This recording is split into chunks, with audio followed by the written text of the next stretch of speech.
Ey Zade-i Mürsel Hüseyin. Bir dostum var, ruhani dostum. Ölür ya bu dört misradan ötürü. Kaş burada olaydı o. Dedi, ben demişti hacı, harda gördüm ki ben mədristəyəm, o dört misranı oxu. Oxu qurban olarım. Bile Allah yarmasa dört misradır, bak. Ey Zade-i Mürsel Hüseyin,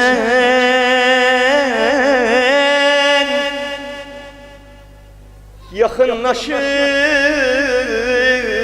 ecel, şehir özün bil, kaş burada bir şeye seven ola, bunun kafiyesini özün bağla, ben de canımı verim sana, ruhumu verim sana. Ey Zade-i Mürsel Hüseyin, yakınlaşır ecel. Bak, bir ömrüdür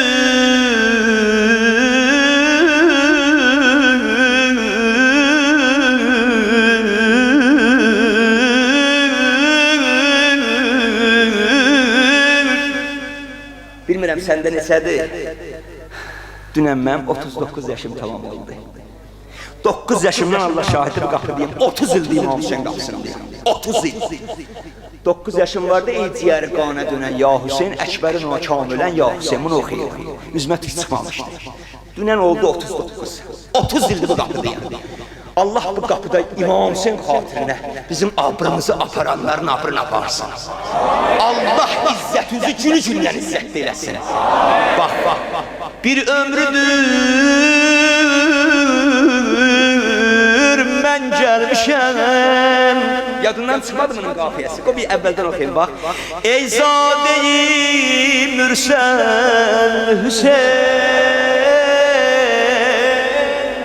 yakınlaşır ecel Hüseyin, bir ömrüdür mən gəlmişəm. Ağa səndən xahişimiz var, səndən Fatıma, bir yolda sən gəl Hüseyin, qurbanım ənfas və güldən güzel ihsas ve Hüseyin, bir ömrü geldim Yasve, tapşır bizi Abbas ve tapşır bizi Sümen. Bir dənə amin istəyəcəm sənin kardeşim, dua eləsin ha, məclisin axırıdır, xitamıdır. Hacət almalı gecələrdir. Allah Hadşahın əzizimizə rəhmət eləsin. Hadşahın deyərdi, insan istəsə bu 10 gündə Peyğəmbər gedən meyraca gedər, bu 10 gündə. İstəməli gecələrə. Amma bir dənə istəyirəm, hər məclisə mən bir dənə amin istəyirəm sizdən. Xudaya an verirəm İmam Hüseyin ağanın, o balası Əli Əsgər ağanın tökülən qanına. Xudaya an verirəm səni, xanım Zeynəbin o tutulan nəfəsinə. Pərverdigarım, bu cəmin nə dərdi var, nə hacəti var, mən bilmirəm. Evində xəstəsi olan var, borcu olan var, giriftarçılığı olan var. Hər nə adamın özü bilir, bir Allah sən bilirsən, bir də Fatimənin balası bilir. Adamın bəzi dərdi olar, onu nə ailəsinə deyə bilər, nə dostuna deyə bilər, heç kəsə.